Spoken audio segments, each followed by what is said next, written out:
사순절 24일차죠. 주님의 순종 제목으로 함께 말씀드리겠습니다. 예수님께서 이제 십자가에 못 박히실 때에 벌어진 사건들이 있는데 정리해 보면 온 땅에 어둠이 임했습니다. 제 6시부터 거기 44절에 제 9시까지 오늘날로 이야기하자면 오후 12시부터 한 3시까지 그리고 성소의 휘장이 찢어졌고 예수님이 큰 소리로 외치며 운명하셨어요. 그리고 백부장의 고백이 있었습니다. 구경하러 모인 무리가 가슴을 치며 돌아갔고 갈릴리에서부터 따라온 여인들이 멀리 서서 목격했습니다. 예수님이 십자가에 달리신 시간은 죄와 죽음에 사로잡혀 있는 사람들 대신 저주와 형벌을 받으시는 시간이었어요. 그 저주와 형벌의 3시간의 어두움으로 표현되고 있습니다.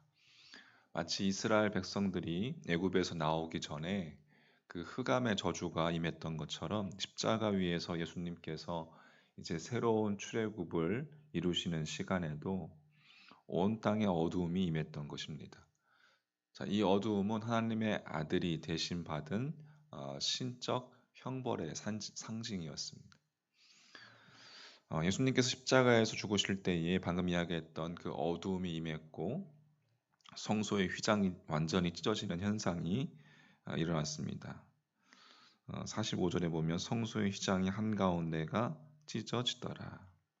자, 이 두 어둠이 임하고 휘장이 찢어지는 두 형상 모두 십자가 부활이 옛 질서의 종말과 함께 새로운 시대의 시작으로서의 종말의 서막이 떠오르는 구원의 사건이라는 것을 나타내주고 있는 겁니다.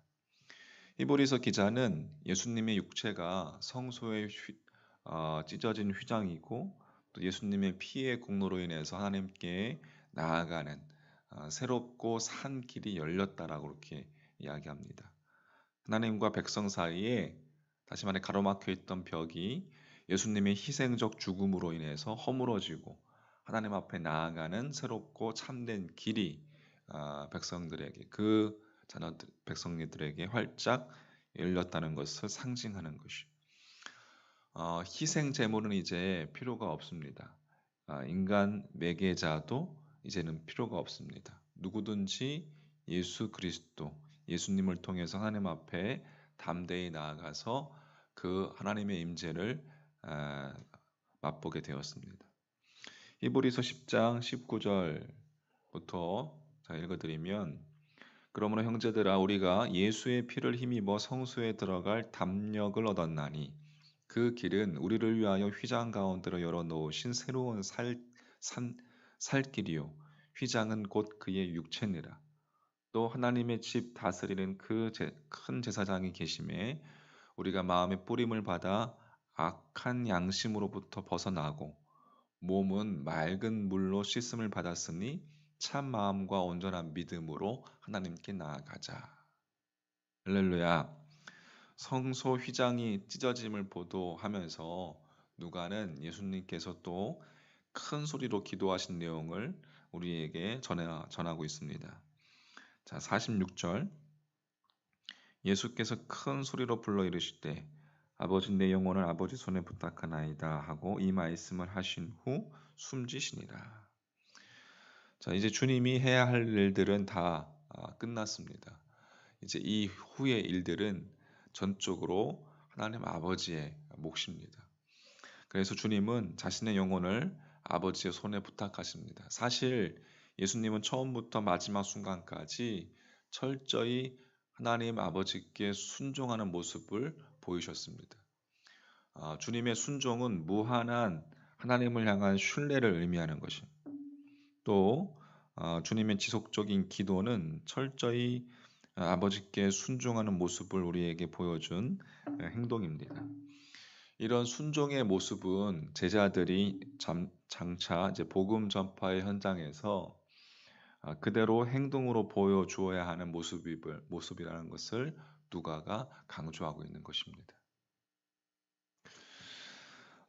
마크 부캐넌이 쓴 이 한국어로는 열렬함이라는 제목으로 번역되어 있는 책이 있습니다.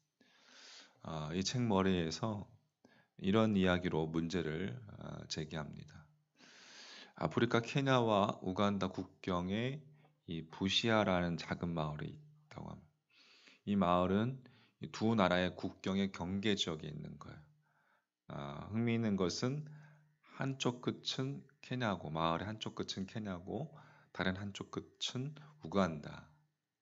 그러니까 이 마을은 케냐도 아니고 우간다도 아니라는 거예요. 만약에 한 사람이 케냐에서 우간다로 들어가려면 케냐 국경을 넘어서 그렇다고 또 바로 우간다로 가는 것이 아니라 이 부시아라는 작은 마을을 통과해서 다시 우간다의 국경을 넘어야 한다는 것이. 그러니까 이 부시아라는 마을은 두 나라의 경계 지역에 안에 있는 것이죠. 그런데 이것이 우리에게 깊은 영적 의미로 다가온다는 겁니다. 그러니까 다시 말해서 우리가 예수를 믿고 구원을 받았습니다. 세상이라는 나라에서 빠져나왔어요. 죄와 죽음이 지배하던 허무한 인생을 살던 그 나라에서 나온 것이에요. 이제 구원받았고 우리가 자유해졌습니다. 그러면 곧바로 하나님의 나라로 들어가야 하는데 아닙니다. 대부분의 사람들은 이 부시아라는 경계 지역에 있다는 것이죠. 세상도 아니고 하나님 나라도 아닌 우리들만의 나라, 우리 자신이 만들어 놓은 경계 지역에 머물러 있다는 것이. 적어도 하나님 나라로 들어가려면 하나님 나라의 언어를 배워야 하고 하나님 나라의 습관과 하나님 나라의 문화를 배워야 하는데 많은 사람들은 세상이라는 나라에서 빠져나오기는 했지만 여전히 세상의 언어와 세상의 습관과 세상의 문화를 가지고 살아간다는 거예요. 하나님 나라의 것을 즉각 배우려고 하지 않습니다. 아, 앞에서 이야기했던 주님의 순종, 즉각 순종이 힘들다는 거예요. 그냥 그 경계 지역에서 적당하게 시간을 보내고 있습니다. 하나님의 나라로 들어오라고 하나님 나라에서 손짓하는데도 아직은 아니라는 거예요. 그 경계 지역 부시아에 그냥 살고 어떤 사람은 그 지역에서 30년을 살고 50년을 살기도 합니다. 이러한 질문을 해봅니다. 그렇다면 경계 지역에 머물러 있는 사람들이 세상에서 구원을 받지 못한 것인가? 아닙니다. 구원받았습니다. 그렇다면 하나님 나라의 축복과 하나님 나라에 속한 그 하나님 나라의 능력과 하나님의 은혜를 체험하고 있습니까? 그것도 아닙니다. 그러면 어디에 속해 있습니까? 구원받은 나는 어디에 속해 있습니까? 경계 지역 부시아에 살고 있는 것은 아닌가? 언제 하나님 나라로 들어갈 것인가? 대부분의 사람들은 그 경계 지역이 안전하다라고 생각합니다. 세상에서는 구원받았고 아직 하나님은 별로 나에게 많은 간섭을 하지 않으니까 적당하게 눈치 보면서 과거에 속해 있던 것을 아직 바꿀 마음이 별로 없습니다. 그런데 이 사실을 알아야 합니다. 이 경계 지역은 안전한 곳이 결코 아니라는 거예요. 부시아라는 마을에서 범죄가 일어나거나 살인이 일어나면 케냐도 우간다도 어느 나라의 군대도 그들을 지켜주지 않습니다. 왜? 경계 지역이기 때문에 그렇습니다. 어떤 사람들은 그곳을 지나가다가 강도를 만나기도 합니다. 그래도 도와줄 사람이 없습니다. 아무도 보호자가 되어주지 않는다는 거예요. 그 경계 지역은 사실 빨리 통과해야 할 지역입니다. 그런데 사람들은 느릿느릿합니다. 스펄전이 이런 말을 했습니다. 하나님의 시간은 오늘이고 사단의 시간은 내일이다. 무슨 말입니까? 하나님은 오늘 순종하기를 원하시지 오늘의 순종을 내일로 미루기를 원치 않으신다는 것입니다. 자, 그러므로 오늘의 순종을 내일로 미루라라는 메시지는 하나님으로부터 온 것이 아니라 언제나 사단의 유혹이라는 것입니다. 자, 오늘 순종하길 소망합니다. 할렐루야. 예수님처럼 끝까지 하나님을 신뢰하며 하나님을 무한 신뢰하며 철저하게 그 말씀 앞에 순종하는 모습. 하나님이 말씀하시는 그 순종 앞에 순종하셨던 예수님처럼 우리도 주의 말씀 앞에 순종하길 소망합니다. 하나님의 말씀하시는 순종은 억압이 아니라 우리를 억압하려는 것이 아니라 우리를 향한 사랑입니다. 할렐루야. 그래서 깨달으시길 소망합니다.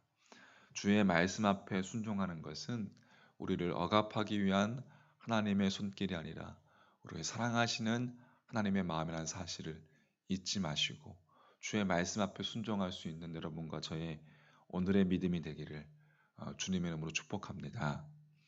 요한일서 5장 3절 하나님을 사랑하는 것은 이것이니 우리가 그의 계명을 지키는 것이라. 그의 계명들은 무거운 것이 아니로다. 찬송 286장 우리 함께 찬양하겠습니다.